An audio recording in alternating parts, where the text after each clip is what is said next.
Hello friends, మీకు మన head యొక్క వెయిట్ అంటే తల యొక్క బరువు మన మెడ కండరాల మీద లేదా మెడ మీద ఎంత ఉంటుంది అనేది మీకు ఐడియా ఉందా?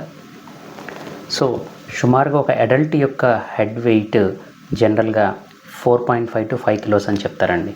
అంటే మనం మెడ కండరాలు కాన్స్టెంట్గా ఈ బోన్స్ కానీ సర్వైకల్ బోన్స్ కానీ మజిల్స్ కానీ మొత్తం కలిపి సుమారుగా 4.5 నుంచి 5.5 కిలోల బరువు ఉండే ఈ తలని కాన్స్టెంట్గా మోస్తూ ఉంటుంది. మైసెల్ఫ్ డాక్టర్ నాగ సతీష్, ఆ moment specialist from Guntur, Andhra Pradesh. So ఈరోజు ఈ యొక్క బరువు ఒకవేళ మనం ముందుకు వంగినప్పుడు ఎలా చేంజ్ అవుతుంది అనేది ఒకసారి మాట్లాడదాం. కాన్స్టెంట్గా ఈ రోజున మొబైల్ చూడటం అనేది చాలా కామన్ అయిపోయింది, ఎస్పెషల్లీ స్టూడెంట్స్లో ప్రతిదీ కూడా చదువు కావచ్చు, ఎంటర్టైన్మెంట్ కావచ్చు, అంతా చేతిలోకి వచ్చేసింది.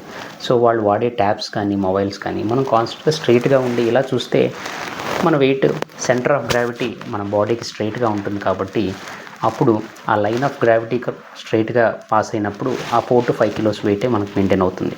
అలా కాకుండా మీరు ఈ వీడియోలో చూసినట్టుగా ఈ స్టూడెంట్ జస్ట్ కొంచెం ముందుకు బెండ్ అయితే, అంటే సుమారుగా 15 degrees ముందుకు బెండ్ అయినప్పటికీ ఆల్మోస్ట్ 12 కిలోస్ ఆఫ్ వెయిట్, అట్లాగే 30 కిలోస్ ముందుకు వెళ్ళినప్పుడు ఇంకొక 18 కిలోస్, అలాగే ఇంకొంచెం ముందుకి అంటే 30 degrees ముందుకు వస్తే 22 కిలోస్, 60 degrees అంటే ఆల్మోస్ట్ ఇట్లా వంగిపోయి మనం చూస్తూ ఉంటాం. చాలామంది పిల్లలు కూడా ఇట్లా కాన్స్టెంట్గా కంప్లీట్గా కిందకు వంగిపోయి మరీ చూస్తూ ఉంటారు. సో ఇట్లాంటప్పుడు ఈ లోడ్ అనేది ఏదైతే ఉందో అది ఆల్మోస్ట్ 27 కిలోస్ మీరు చూసినట్లయితే, అంటే ఎన్ని టైమ్స్ పెరిగిందండి?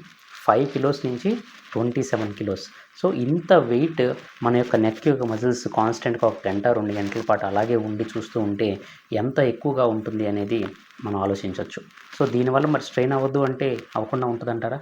సో ఇలాగే రోజుల తరబడి గడిచే కొద్దికి ఈ నెక్ యొక్క మజిల్స్ ఎంత స్టేబుల్గా ఎంత ఇదిగా ఉన్నా కూడా కొన్ని రోజులకి వాటి మీద లోడ్ పడి సర్క్యులేషన్ ఇబ్బంది రావటం వల్ల కానీ ఏదైనా ఈ నెక్ మజిల్స్ అన్నీ కూడా స్టెబిలిటీ కోల్పోవటం, దానివల్ల పెయిన్ రావటం, అక్కడి నుంచి కొంతమందికి చేతిలోకి రేడియేట్ అవ్వటం, ఒక్కొక్కసారి వాస్కులర్ కాంప్రమైజ్ ఉంటే హెడేక్స్ లాగా రావటం, సర్వైకోజెనిక్ హెడేక్స్, ఆక్సిపిటల్, టెంపోరల్ అని ఇట్లా డిఫరెంట్ రీజన్స్లో హెడేక్స్ రావటం, ఇలాంటివన్నీ కూడా మనం వింటూ ఉంటాం.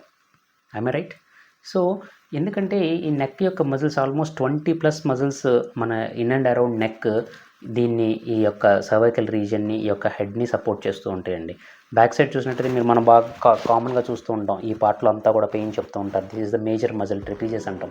బట్ దీనికి ఇంటర్నల్గా మనకి చాలా మజిల్స్ ఇంకా ఉన్నాయి, సబ్ ఆక్సిపిటల్స్ అని, ఇరెక్టార్ స్పైన్ అని చెప్పి, అట్లాగే మనకి ఎస్సిఎమ్, ఈ స్టెర్నోక్లిడోమాస్టైడ్ అని చెప్పి, అలాగే స్ప్లీనియస్, క్యాపిటస్, లాంగస్, ఇట్లాంటి మజిల్స్ అన్నీ కూడా మనకి ఈ బ్యాక్ ఆఫ్ నెక్ అట్లాగే ఫ్రంట్ ఆఫ్ నెక్ కూడా, ఎందుకంటే వీటిని స్టెబిలిటీ మెయింటైన్ చేయడానికి ఈవెన్ డీప్ నెక్ ఫ్లెక్సార్స్ అంటాం.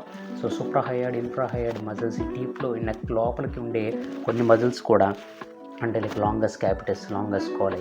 సో ఇలాంటి మజిల్స్ అన్నీ కూడా మనకి సపోర్ట్ చేస్తేనే మన నెక్ స్టేబుల్గా ఉంటుంది. సో ఇలాంటి సిచ్యువేషన్స్లో మనం కాన్స్టెంట్గా ఎక్కువసేపు కంటిన్యూస్గా ఇలా ఉండటం వల్ల డిఫరెంట్ ప్రాబ్లమ్స్, సర్వైకల్ ప్రాబ్లమ్స్ రావడానికి, నెక్ ఇష్యూస్ రావడానికి, పెయిన్ రావడానికి, టింగ్లింగ్, నమ్నెస్ చేతిలోకి రావడానికి ఒక కారణం కావచ్చు.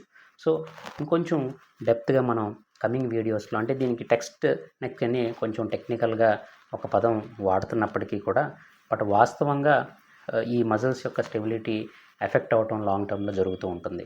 సో కమింగ్ వీడియోస్లో మనం ఇంకొంచెం డెప్త్గా నెక్ పెయిన్ ఎందుకు రావచ్చు, రీజన్స్ ఏంటి, ఎక్కడెక్కడి నుంచి దాని ఆరిజిన్ ఉంటుంది, రూట్ కాజ్ ఏమై ఉండొచ్చు, దానికి తగ్గ రెమెడీస్ ఏంటి, ఎంత ప్రివలెన్స్ ఉంది, ఇండియాలో ఎంతమందికి కామన్గా నెక్ పెయిన్స్ వస్తున్నాయి, ఇట్లాంటి వాటన్నిటి గురించి కూడా కమింగ్ వీడియోస్లో డిస్కస్ చేద్దాం. Stay tuned. Have a great day.